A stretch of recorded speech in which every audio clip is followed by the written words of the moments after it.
Hello dear students, let's learn chemistry by doing में आज हम लोग सीखेंगे सेंट्रल एटम।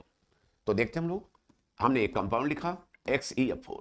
इसमें हमको सेंट्रल एटम को आइडेंटिफाई करना है।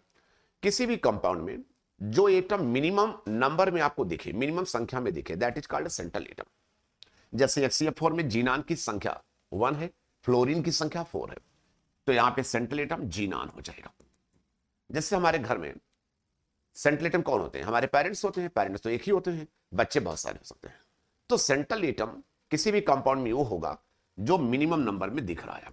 जैसे PCl5 में फास्फोरस एक संख्या में दिख रहा है, क्लोरीन 5 में, तो सेंट्रल एटम यहां पे फास्फोरस हो गया। इसी तरीके से SF6 में सेंट्रल एटम सल्फर हो जाएगा, बिकॉज मिनिमम नंबर में ये आपको दिख रहा है। इस तरीके से अगर देखेंगे आप, जैसे PCl3 है तो सेंट्रल एटम फास्फोरस हो जाएगा। H2O है तो सेंट्रल एटम आपका ऑक्सीजन हो जाएगा। H2S है तो सेंट्रल एटम आपका सल्फर हो जाएगा।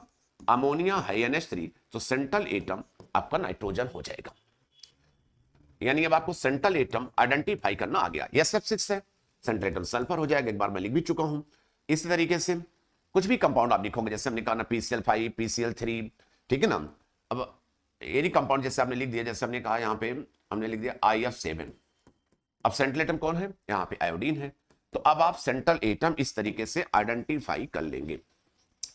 सेंट्रल एटम में आइडेंटिफाई करने में एक और मैं आपको तरीका सिखा रहा हूं, जहां पे कभी आपको थोड़ी बहुत डिफिकल्टीज होगी। जैसे यहां देखो XeOF4 है। अब जैसे XeOF4 लिखा तो यहां पे जीनान और ऑक्सीजन दोनों की जो नंबर से संख्याएं हैं वो इक्वल है। जीनान भी एक नंबर में, ऑक्सीजन भी एक नंबर में।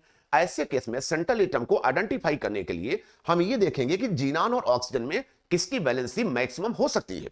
तो जीनान अप टू 8 यानी 8 वैलेंसी शो करता है और ऑक्सीजन मैक्सिमम 2 वैलेंसी शो करता है। तो इन दोनों में जिसकी जो मैक्सिमम वैलेंसी शो कर सकता है that is called central atom. तो ये जीनान यहां पे सेंट्रल एटम हो गया। यानी अगर दो एटम जिनकी संख्या आपस में बराबर हो जाए तो ऐसे में सेंट्रल एटम उस एटम को माना जाएगा जो मैक्सिमम बैलेंसी शो करता है। जैसे SNF3 में नाइट्रोजन मैक्सिमम कितना बैलेंस शो करता है? 3। और सल्फर कितना करता है? मैक्सिमम 6। यानी नाइट्रोजन की मैक्सिमम बैलेंसी 3 होती है और सल्फर की मैक्सिमम बैलेंसी 6 हो सकती है। तो सेंट्रल एटम यहां पे सल्फर हो गया।